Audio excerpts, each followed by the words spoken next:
오늘은 주어진 본문 말씀을 중심으로 사도신경 11번째 시간 성도의 교제라는 제목으로 여러분들과 받은 은혜를 나누도록 하겠습니다. 벌써 사도신경을 같이 나눈 지 11번째가 되는 날입니다. 사도신경은 우리가 처음에 같이 사도신경을 나누게 될 때부터 여러분들과 함께 나누었던 것처럼 우리는 과연 무엇을 믿는가? 우리의 믿음의 핵심은 어떤 것인가에 대해서 깊이 고민할 필요가 있고, 우리도 같은 믿음을 가질 필요가 있기 때문에 사도신경을 같이 나누게 되었습니다 라고 말씀을 드렸습니다. 오늘은 우리가 믿는 믿음의 고백 중에 성도의 교제를 믿는다라는 것이죠. 여러분, 성도의 교제를 믿는다라는 표현 어떠십니까? 여러분들에게 익숙하십니까? 뭔가 좀 성도의 교제를 믿는다 하니까 조금 약간 이단스럽기도 하고, 그렇죠? 우리가 평소에 쓰지 않는 거기 때문에 그렇게 느껴질 수 있습니다. 그러나 우리의 믿음의 고백은 사도신경을 통해서 삼위일체 하나님을 고백하잖아요. 성부 하나님, 성자 하나님, 성령 하나님을 고백하고, 그 하나님 존재를 고백, 그리고 성부 하나님의 사역을 고백, 성자 예수님의 존재를 고백하고 예수님의 사역을 고백했습니다. 그리고 성령 하나님의 존재를 고백하고 이어서 성령 하나님의 사역을 고백하는 중에, 지난주에는 공교회에 대해서, 거룩한 공교회에 대해서 나누었고, 오늘은 성도의 교제 역시 성령의 사역 안에서 이루어지고 있는 우리의 믿음의 고백이 되어야 된다는 것이죠. 그렇기 때문에 우리에게 낯설다라는 것은 우리가 잘 생각해보지 않았다라는 것이고, 그렇기 때문에 우리가 오늘 말씀을 더욱 깊이 묵상하면서 우리 안에 이와 같은 온전한 믿음이 세워지는 시간이 되었으면 좋겠습니다. 사도신경 안에 있다라는 것은 분명히 우리가 반드시 믿고 고백해야 되는 믿음의 내용이다라는 것이죠. 하나님께서 존재하시는 존재 방식, 벌써 10번도 넘게 아마 여러분들과 이야기했을 것 같습니다. 하나님께서는 삼위일체로 거하신다. 하나님의 존재 방식은 삼위일체입니다. 삼위일체에 대해서 인간이 다 이해할 수는 없지만 성경을 통해서 보여주고 계시는 그 모습은 우리가 삼위일체라는 말로 표현할 수밖에 없다라고 같이 나누게 되었죠. 이 삼위일체라는 것은 간단하게 말씀을 드리면, 영원 전부터 삼위로 계신 하나님께서 가장 아름답고 가장 완전한 교제와 연합 속에서 모든 사역을 함께하고 계신다라고 볼 수 있는 것이죠. 이 삼위 하나님의 존재 방식을 통해서 이 성도의 교제를 우리가 접근할 수 있습니다. 왜냐하면 하나님께서 삼위로 존재하시지만, 세 인격으로 존재하시지만, 그럼에도 불구하고 삼위의 하나님은 하나의 하나님으로서 영원 전부터 완전하게 동일하게 모든 것에 있어서 같이 공유하는 아름다운 연합과 교제 안에 거하시기 때문이죠. 그 하나님을 믿는 우리 역시 그런 아름다운 교제와 연합 속으로 들어가는 것은 마땅한 것입니다. 말씀 한번 찾아보실까요? 요한복음 17장 11절 말씀입니다. 신약성경 177쪽입니다.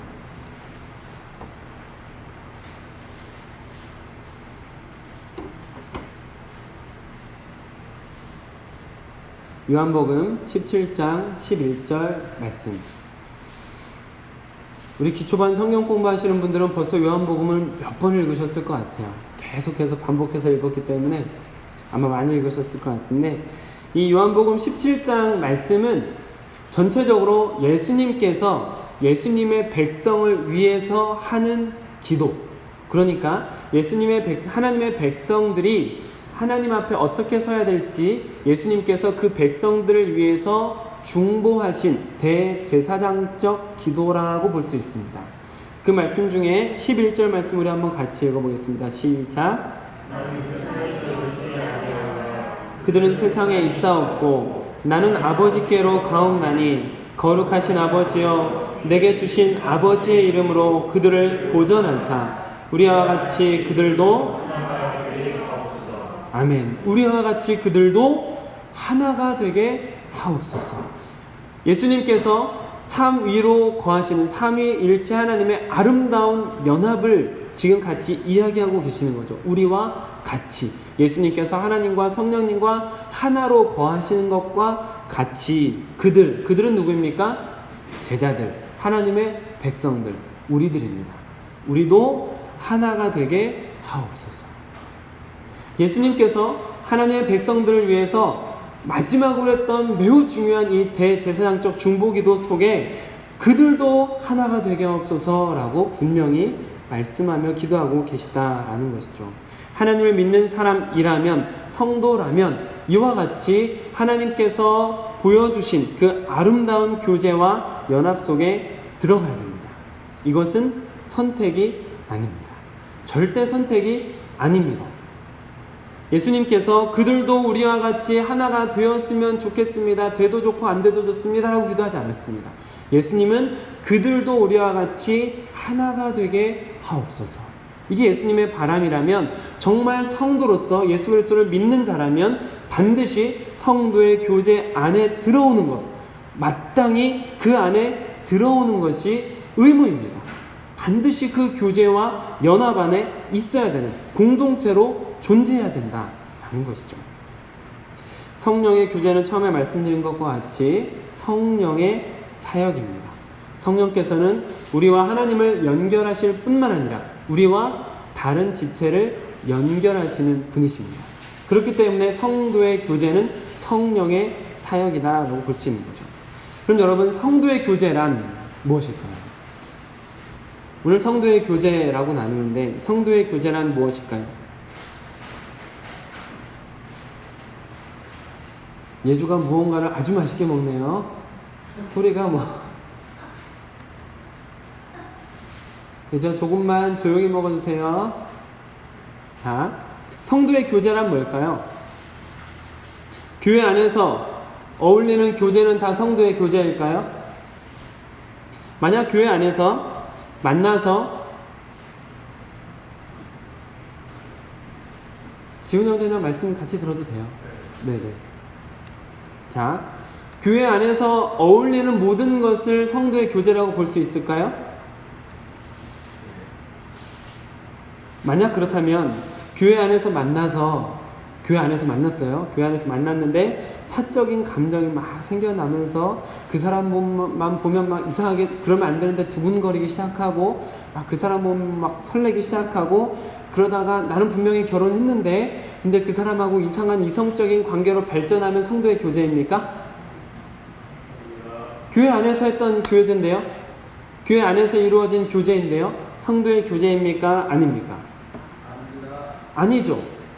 교회 안에서 이루어지는 어떤 불륜의 교제, 이런 것들이 교회 안에서, 공간적인 의미에서 교회 안에서 이루어졌다고 해서 성도의 교제라고 할 수 없는 것이죠. 전혀 그럴 수 없습니다. 절대 그럴 수 없습니다. 그러면 어디가 성도의 교제의 장소가 될 수 있을까요?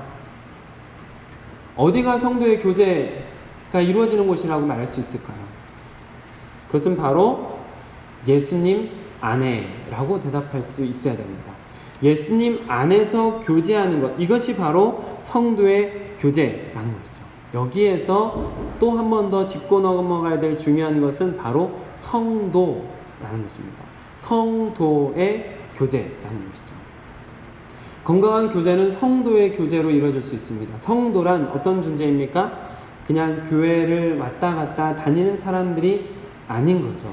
성도란 예수 그리스도의 보혈로 거룩하여지고 깨끗하여지고 세상과 구별된 사람들, 이 바로 성도, 우리가 비전 선언에서 같이 나누었던 것처럼 세상으로부터 부름받은 하나님의 백성이 바로 성도라는 것이죠.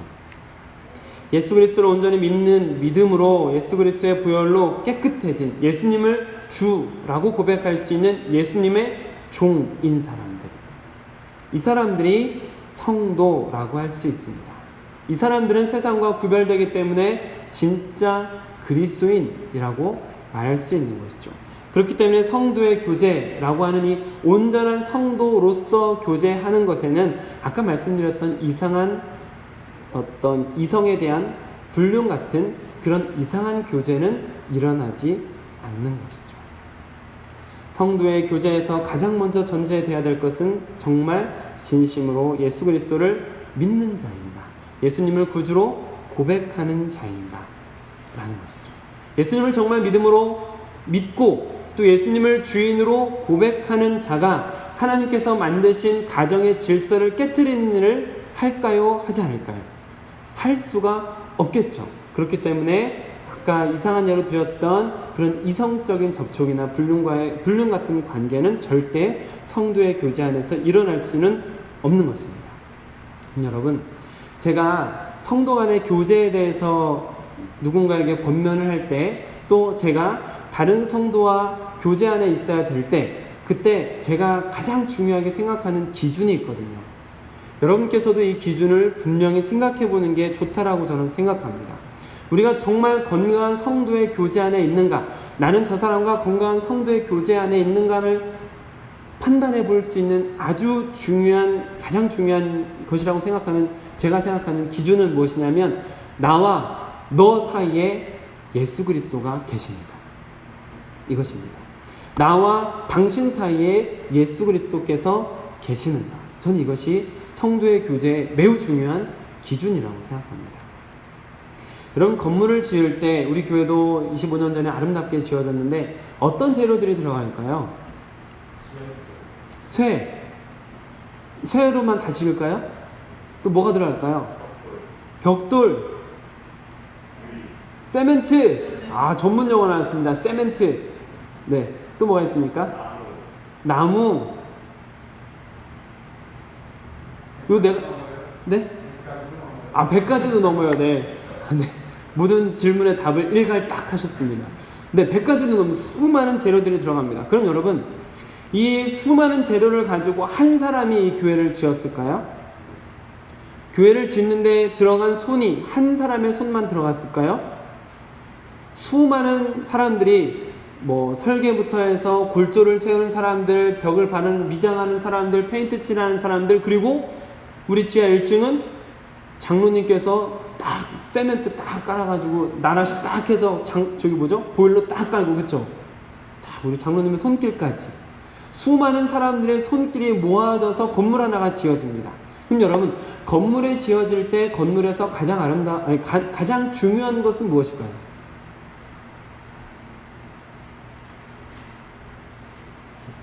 기초. 잘 대답해 주셨습니다. 기초죠. 기초 혹은 골조라고 생각합니다. 왜냐하면 아무리 아름다운 페인트를 칠한다 하더라도, 아무리 비싼 대리석 같은 것을 갖다 붙인다 하더라도, 아무리 비싼 설계사를 통해서 못들어지게 교회를 웅장하게 만든다 하더라도 기반이 흔들리면 혹은 골조가 약하면 여러분, 거기에서 예배드리고 싶겠습니까? 그 건물 안에 들어가고 싶겠습니까? 멀리서 지켜보면서 예쁘다라고는 할 수 있어도 그 안에 들어가고 싶다라고는 생각이 들 수 없죠. 왜냐하면 건물임에도 불구하고 안전하지 않기 때문입니다. 그렇기 때문에 건물에는 수많은 재료들이 들어가고 수많은 사람들의 손길이 들어가지만 무엇보다 중요한 것은 기반, 기초, 골조라는 것이죠. 오늘 본문 말씀 속에서는 예수님께서 그 기반이 되시고 골조라는 것을 표현하고 있습니다. 바로 모퉁이돌이라는 표현입니다. 여러분, 20절 말씀을 한번 같이 읽어보실까요? 시작.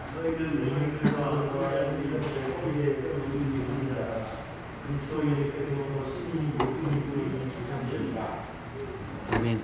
예수님께서 친히 무엇이 되셨습니까? 모퉁이돌이 되셨습니다.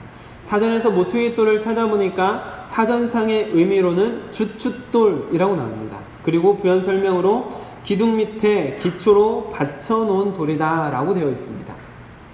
기둥을 꽉 붙들고 있는 기둥 밑에 아주 중요한 돌을 주춧돌이라고 하고, 오늘 성경 말씀 속에서는 모퉁이돌이라고 표현하고 있는 것을 볼 수가 있는 거죠. 이 돌이 중심이 되어서 모든 건물들이 연결되어 있고, 이 돌이 중심이 되어서 이 돌을 통해서 건물이 흔들리지 않도록 굳세게 붙들어주고 있다라는 것이죠. 말씀드린 것처럼 이 주춧돌이 흔들리면 아무리 못 들어지게 진다 하더라도 그 집은 위험해서 들어가기 싫은 집이 되는 것이죠. 그러나 이 주춧돌이 강하고 흔들리지 않는다면 누구든지 거기에서 얼마든지 거주할 수 있는 것이죠. 바로 교회의 주춧돌, 교회의 기초 되시는 분을 오늘 말씀 속에선 예수 그리스도께서 보통이돌이다 라고 말씀하시면서 그분이 기초가 되어야 된다라고 말씀하고 계시는 것입니다. 교회의 본질적 의미는 건물이 아니다라는 것은 아시죠? 누구든지 예수님의 이름으로 두세 명이 모인 곳에는 예수님께서 함께 하신다고 하셨고, 누구든지 예수님의 이름으로 모인 그 자리는 건물이 아니더라도, 동굴이더라도, 아니면 그들이 야외에 있더라도, 집에 있더라도, 어디에 있든지 그들이 예수님의 이름으로 모여있는 그곳이 바로 교회입니다. 그러면 그 예수님의 이름으로 모인 공동체인 그 두세 사람이 모인 그 교회의 기초는 무엇이어야 될까요? 예수 그리스도이시죠. 건물상의 모퉁이돌처럼 우리가 예수님의 이름으로 두세 사람이 모인 그곳에 가장 중요하게 생각해야 될 것은 그 자리에 가장 기반이 되어야 될 분이 예수 그리스도라는 것입니다. 성도의 모임인 교회, 그 교회의 주춧돌, 그 중심에 반드시 예수님께서 계셔야 된다는 것이죠. 예수님께서 계실 때에만 그곳에 진정한 연합이 가능하다라는 것을 기억하셔야 된다는 거죠. 그래서 우리가 교회 안에서 만나는 것이 참 좋은 사람들을 만난다, 좋은 친구들을 만난다라는 것에서 매우 유익합니다. 그러나 그것보다 더 중요한 것은 우리는 하나님의 부르심에 의해서 예수 그리스도 때문에 모인 동역자라는 것이죠. 초대교회 당시에는 여성들은 당연히 그 당시 여성의 인권이 인정되지 않았던 시절이었고, 여성은 좀 비하되는 시기이기도 했습니다. 그럼에도 불구하고 초대교회는 여성들을 동역자로 삼아서 예수 그리스도 안에서 아름다운 교제와 연합이 일어나고 있었죠. 이방인들도 역시 유대인들이 생각했을 때 이방인들은 반드시 지옥에 갈 사람들이었습니다. 반드시 지옥에 갈 사람들이었기 때문에 유대인들은 이방인들을 생각하면서 저들은 지옥의 땡감이다 이렇게 생각했었습니다. 그런데 그 유대인과 이방인들이 연합해서 하나 될 수 있었던 것은 예수 그리스도라는 기반이 굳건하게 서서 그 안에서 모일 때, 이것이 바로 성도의 교제로 건강하게 세워진 바로 교회의 모습이다라는 것이죠. 남녀와 출신, 신분을 떠나서 연합하고 함께 동역하는 아름다운 교회가 될 수 있었던 것은 그들이 인간적인 생각에 매이지 않고 동역자라는 분명한 인식을 가지고 있었기 때문입니다.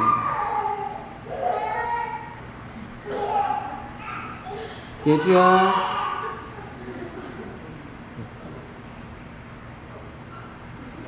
엄마랑 있는 게 나을 것 같아요. 지훈 형제를 보면은 애들이 놀고 싶어 해요.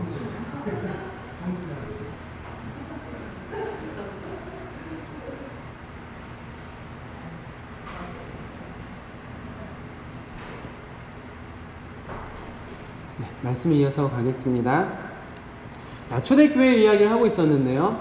초대교회 당시 그들이 남녀 그리고 출신을, 신분을 떠나서 그들이 연합하고 동역할 수 있었던 이유, 그 이유는 바로 인간적인 생각에 매이지 않고 인간적인 기준을 다 버리고 오직 예수 그리스도라는 기반 위에 그들이 모였기 때문에, 보통의 돌 되시는 예수 그리스도 위에 그들이 모여 있었기 때문에, 너와 나는 다르지만, 너와 나는 완전히 다른 존재이지만 그럼에도 불구하고 예수 그리스도 위에서, 예수 그리스도 안에서 우리는 하나가 될 수 있다 라고 그들이 주 안에서 아름다운 교제와 연합과 동역이 이루어지었던 것입니다.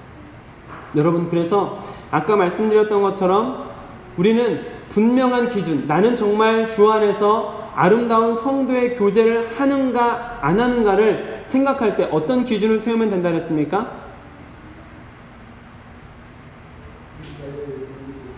네, 나와 너 사이에 예수님이 계시는가, 이게 매우 중요합니다. 나와 당신 사이에 예수 그리스도께서 계시는가, 이것을 반드시 생각해야 됩니다. 이것이 아름다운 성도의 연합을 가능하게 하는 매우 중요한 기준이라고 저는 생각합니다. 목화야, 저쪽으로 가자.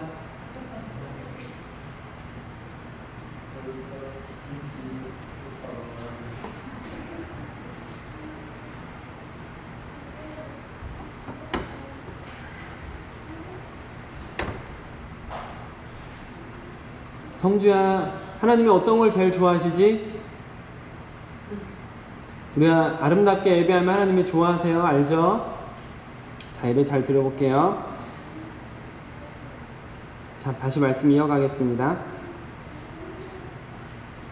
우리가 성도의 교제에 있어서 매우 중요한 기준은 나와 너 사이에 예수님이 계시는가, 나와 당신 사이에 예수 그리스도께서 계시는가라는 이것을 생각하는 것이 매우 중요한 성도의 교제라고 말씀을 드렸습니다.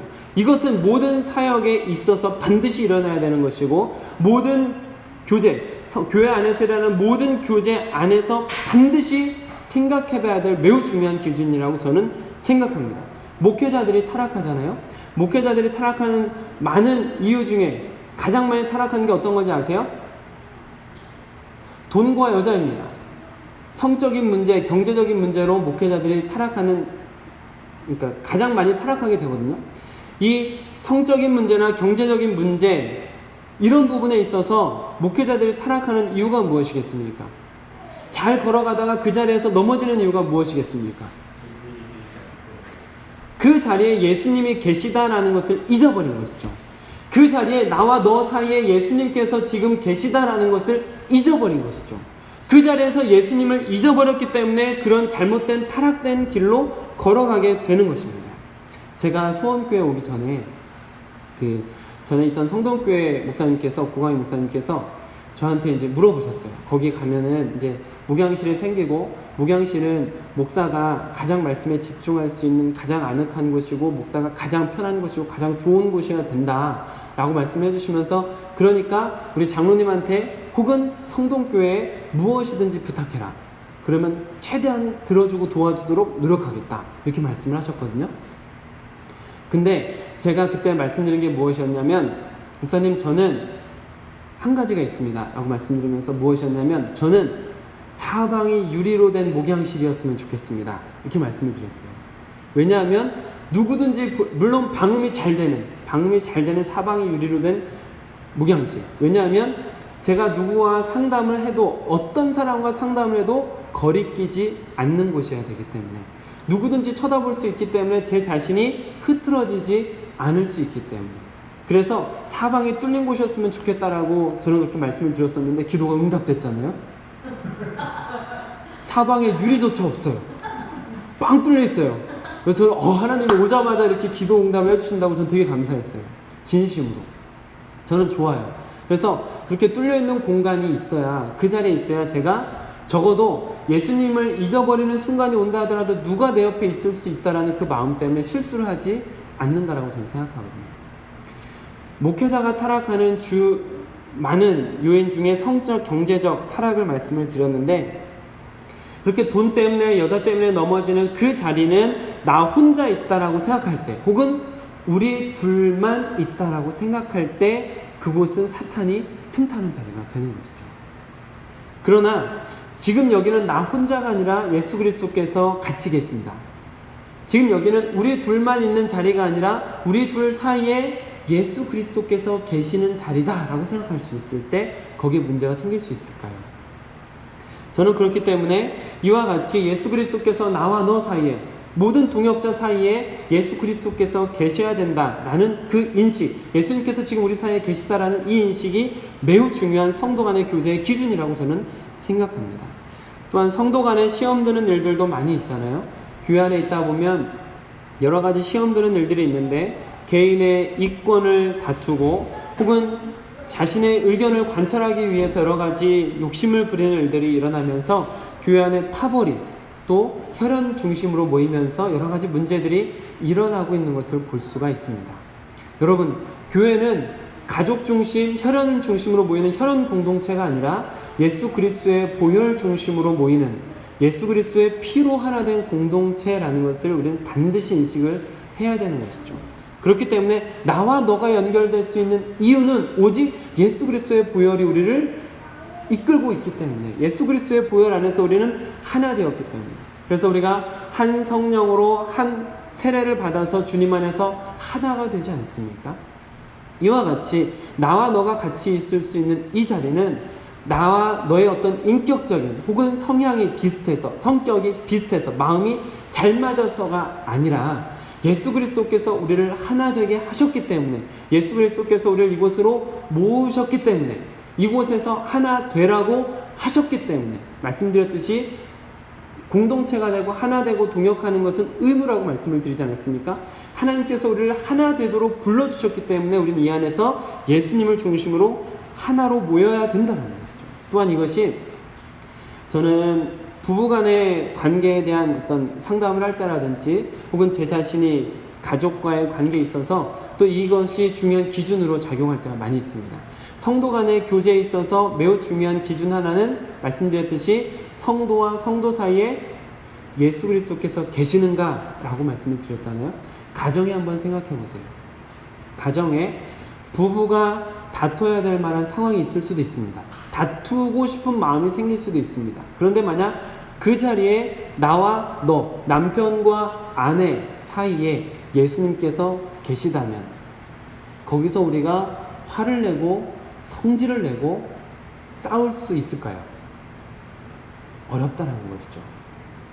예수님 앞에서 싸우는 건 정말 대단한 담력이라고 저는 생각합니다. 불가능하죠. 어떻게 예수님 앞에서 바로 그 자리에서 심판하시고 징계하실 수 있는 그분 앞에서 어떻게 싸울 수 있겠습니까? 또 그것이 나와 자녀, 아버지와 어머니와 자녀 사이, 그러니까 모든 성도 사이, 그것이 가정이라 할지라도 그 사이사이에 예수 그리스도께서 계시는가, 지금 여기에서 계시는가 안 계시는가라는 이 중요한 기준이 성도 간의 연합, 성도 간의 교제의 진정한 기준이 된다라고 저는 생각을 하는 것이죠. 여러분께서 가정에서든 직장에서든 교회에서든 어떤 사역을 하든 어떤 사람과 이야기하든 어떤 사람과 어울리든 어떤 사람과 교제를 하든 간에 그 자리에 나와 너 사이에 예수님이 계시는가, 이걸 반드시 돌아보시고 나와 너 사이에 반드시 예수님이 서 계시도록, 모퉁이 돌 대신 예수님께서 그 중간에 반드시 계시도록 여러분께서 노력하시기 바랍니다. 이것이 매우 중요한 성도 간의 교제의 기준이고 이것이 문제를 막아주는 것이죠. 진정한 교회, 건강한 교회는 언제 가능하겠습니까? 21절 말씀 한번 같이 읽어보겠습니다. 시작.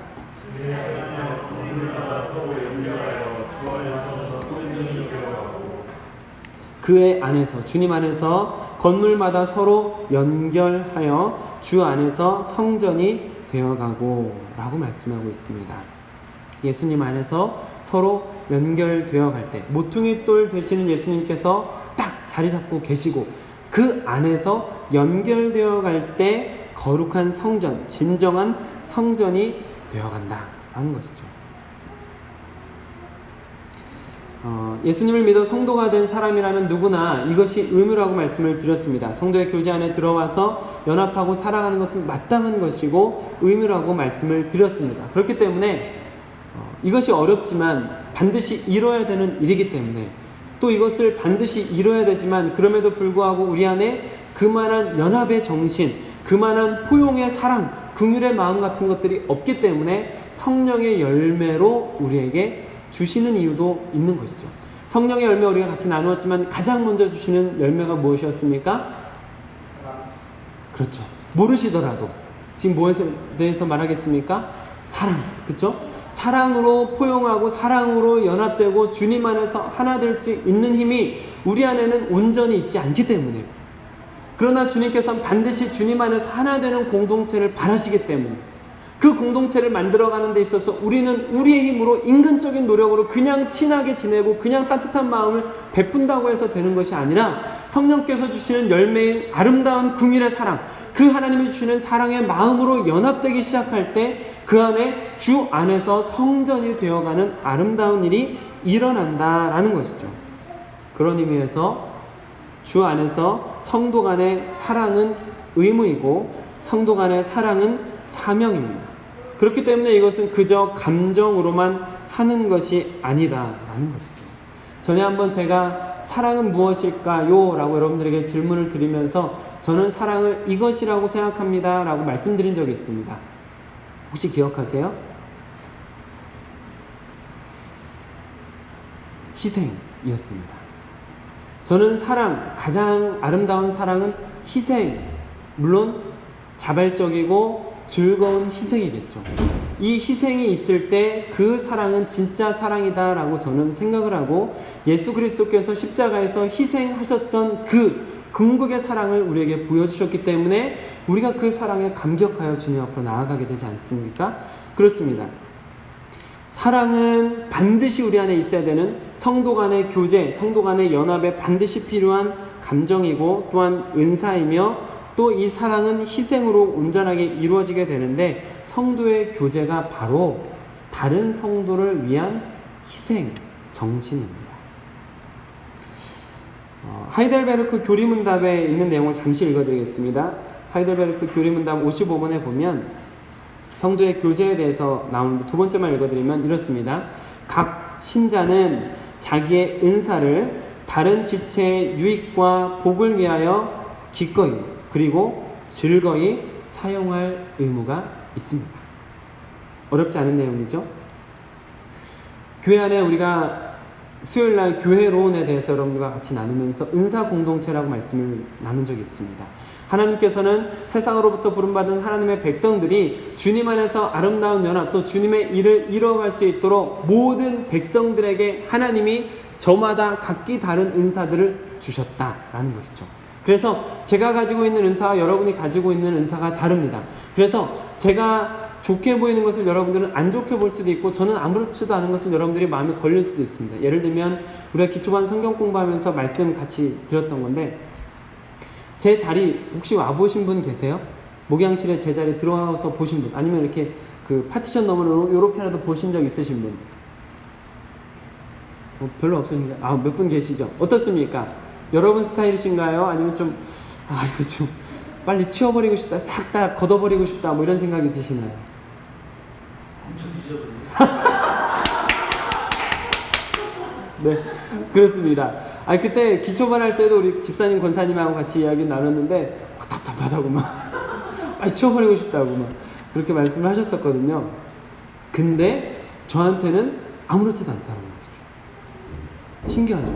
저한테는 아무렇지도 않아요. 왜 그럴까요? 저마다 달라서 그래요. 저마다 다릅니다. 보는 것이 다르고, 또 주어진 은사가 다르고, 할 수 있는 것이 다르고, 해야 되는 것들이 다 다르기 때문에. 그래서 어떤 것은 눈에 걸리고 그래서 내가 할 수 있고, 어떤 사람은 그 부분이 눈에 걸리지 않기 때문에 그 부분을 신경을 못 쓸 수도 있어요. 그래서 중요한 것은 연합이라는 것이죠. 은사 공동체는 손, 발을 예로 들면서 고린도전서 말씀처럼 어떤 사람은 손처럼, 어떤 사람은 눈처럼, 어떤 사람은 입처럼 서로 다른 역할을 하게 부름을 받았지만 주 안에서 한 몸 공동체다라는 것이죠.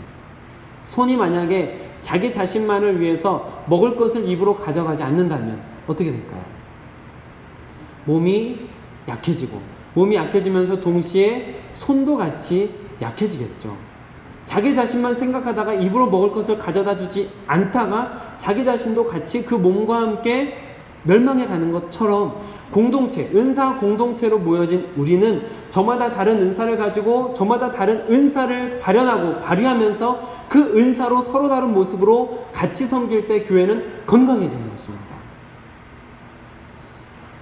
그 은사가 어떻게 쓰여지는가, 어떻게 쓰여질 때 가장 건강한가를 지금 같이 나누었던 하이델베르크 요리문답에서 같이 나누고 있잖아요. 하이델베르크 응답에서 뭐라 그랬습니까? 은사를 가지고 각 성도가, 각 신자들이 각자 자기가 가진 은사를 가지고 누구를 위해서요? 다른 지체를 위해서. 이게 매우 중요하다고 생각합니다. 자기 자신, 나만을 위한 은사가 아니다라는 것이죠. 나만을 위한 것이 아니라 내가 가진 은사를 가지고 누군가를 섬기는 것.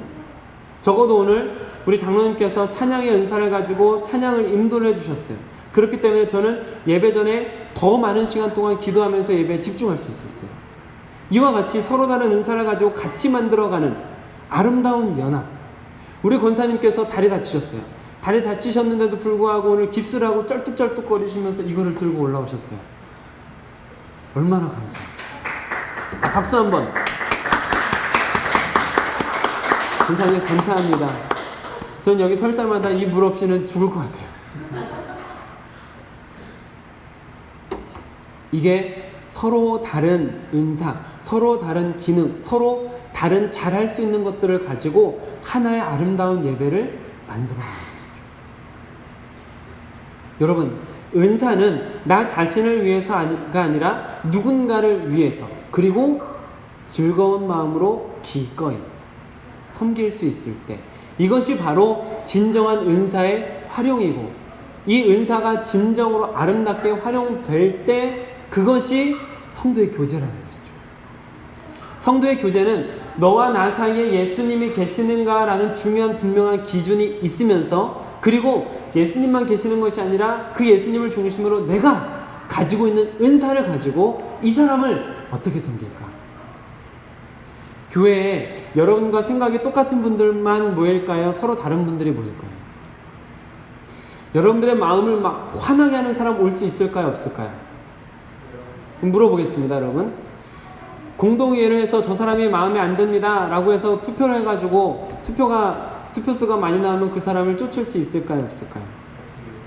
한 개인이 저 사람이 마음에 안 드니까 저 사람 나갔으면 좋겠다라고 쫓아버릴 수 있을까요? 없을까요? 왜 그럴까요?